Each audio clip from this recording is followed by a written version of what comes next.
Hello বন্ধুরা, আমি আবারও চলে এলাম তোমাদের মাঝে একটি রেসিপি নিয়ে। রেসিপিটির নাম হলো পাঁচ শাকের ঝোল ট্যাংরা মাছ দিয়ে। তো এভাবে পাঁচ শাকের ঝোল রান্না করলে অবশ্যই ভালো লাগে, আর পাঁচ শাক দিয়ে ও এই চিংড়ি মাছ দিয়ে রান্না করলে আরও বেশি মজা লাগে। তো যাই হোক, প্রথম লাগছে আমার কিছু ট্যাংরা মাছ। তো ট্যাংরা মাছগুলো আমি ভালো করে পরিষ্কার করে নিয়েছি, আর সাথে লাগছে আমার পাট পাতা। তো পাঁচ শাক আমি ভালো করে কুচি কুচি করে কেটে নিয়েছি।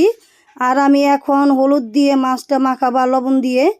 তো আমি ভালো করে মাখিয়ে নিচ্ছি। মাখিয়ে নিয়ে আমি একটু কড়াই বসিয়েছি, এইখানে আমি একটু তেল দিয়ে দিলাম।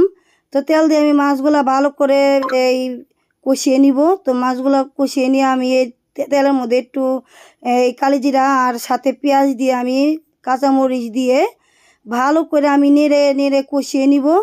তো সাথে আমি দিয়ে দিব একটু হলুদের গুঁড়ো, সাথে একটু মরিচের গুঁড়ো দিয়ে আমি একটু অল্প একটু পানি দিয়ে আমি কষিয়ে নিব।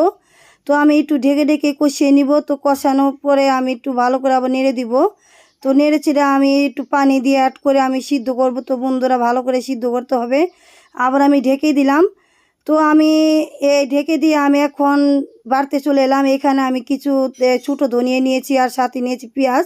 পেঁয়াজগুলার ধনিয়াগুলো আমি ভালো করে বেটে নিলাম। তো বেটে নিয়ে আমি এখন সরাটাও তুলে দিলাম। এখানে আমি এখন অ্যাড করে ফেললাম। তো সেই বাটা পেঁয়াজগুলা আর ধনেগুলো, তো সেগুলো আমি অ্যাড করে এখন আমি আবারও মাছগুলো দিয়ে দিলাম। তো মাছগুলো দিয়ে আমি একটু নেড়ে চেড়ে আবারও ঢেকে দিব।